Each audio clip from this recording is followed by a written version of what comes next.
Integrasi ialah pembauran hingga menjadi satu kesatuan yang bulat dan utuh.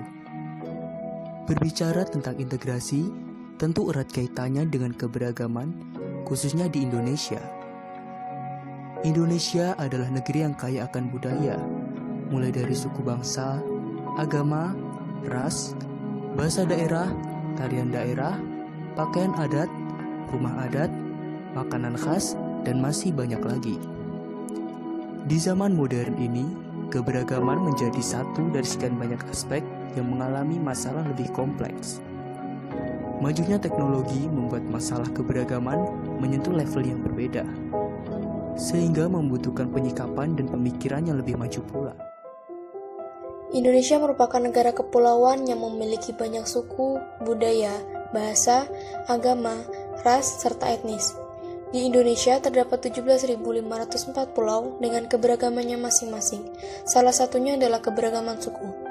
Di antaranya suku Jawa sebanyak 40,45%, Sunda 14,5%, Batak 3,58%, Madura 3,03%, Betawi 2,88%, Minang 2,73%, serta Bugis 2,69%. Tak hanya itu, di Indonesia juga terdapat suku bangsa pendatang seperti Tionghoa, Indo, Arab, India, Pakistan, Jepang, Korea, dan masih banyak lagi suku bangsa yang lain dengan total sebanyak 1.340 suku bangsa di Indonesia. Kemudian, ada keberagaman bahasa, di mana di Indonesia terdapat 718 bahasa daerah, di mana bahasa Jawa merupakan bahasa daerah dengan penutur terbanyak, disusul Sunda, Melayu, Batak, Madura, Minang, dan Betawi. Begitu pula dengan agama yang ada di Indonesia. Ada 6 agama utama yang diakui oleh negara dengan pengajarannya masing-masing. Agama Islam merupakan agama dengan penganut terbanyak yang mencapai 87% di Indonesia. Kemudian Protestan 7%, Katolik 3%, Hindu 1,7%, Buddha 0,7%, Konghucu 0,05%. Masih banyak lagi keberagaman di Indonesia dengan keunikannya masing-masing. Perkembangan teknologi membawa pengaruh besar dalam peradaban manusia. Masyarakat berkembang seiring berjalannya waktu dan bertransformasi menjadi manusia berpola pikir modern. Nyatanya, di zaman modern ini, perselisihan belum sepenuhnya musnah, baik dari perbedaan agama, suku, juga ras antar golongan. Hal ini memicu timbulnya kesenjangan sosial antara kaya dengan miskin, penguasa dengan rakyat biasa, yang maju dengan yang tertinggal.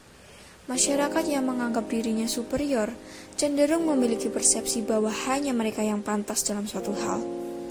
Sebagai contoh pengaruh etnis terhadap ekonomi, tentu sudah tidak asing dengan problematika tersebut, di mana masyarakat dari sekelompok etnis tertentu merasa bahwa dirinya yang lebih pantas menguasai perekonomian yang kerap menimbulkan kesenjangan dengan etnis lainnya yang dianggap inferior. Pemanfaatan media teknologi informasi berbasis internet telah merambah hingga seluruh lapisan masyarakat. Kita begitu dimanjakan dengan kemudahan yang ditawarkan internet.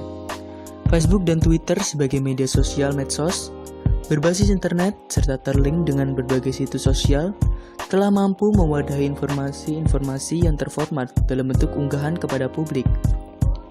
Kecanggihan medsos ini kemudian dimanfaatkan oleh pengguna sebagai media apresiasi diri di dunia maya. Sayangnya apresiasi masyarakat di media sosial tak semuanya positif. Salah satu contohnya adalah para pelaku cybercrime. Apa itu cybercrime? Cybercrime adalah pelaku kejahatan di dunia maya. Pelakunya tak tampak nyata karena ada kemungkinan akun yang dipakai adalah akun palsu yang tak dapat dipertanggungjawabkan. Memposting kalimat-kalimat bernada kebencian ataupun mendiskreditkan pihak lain merupakan sebuah bentuk cybercrime yang sangat berbahaya. Ibarat sengatan listrik dalam sekejap, menyebarlah sebuah pesan palsu, bernada kebencian, mendiskreditkan bahkan berbau sara kepada publik pengguna sehingga menimbulkan kegemparan dan kegelisahan. Ketika permasalahan dunia maya diaplikasikan dalam bentuk dunia nyata, kemungkinan adanya bentrokan-bentrokan sosial antar kelompok semakin terbuka lebar.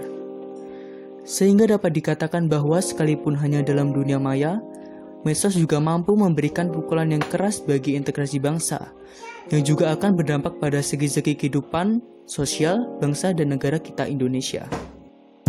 Untuk itu, sebagai pengguna media sosial aktif, hendaknya harus bijak dan cerdas dalam menyampaikan pendapat. Karena, tanpa kita sadari, ujaran-ujaran bernada kebencian adalah salah satu tombak yang mengancam integrasi bangsa, khususnya bangsa Indonesia.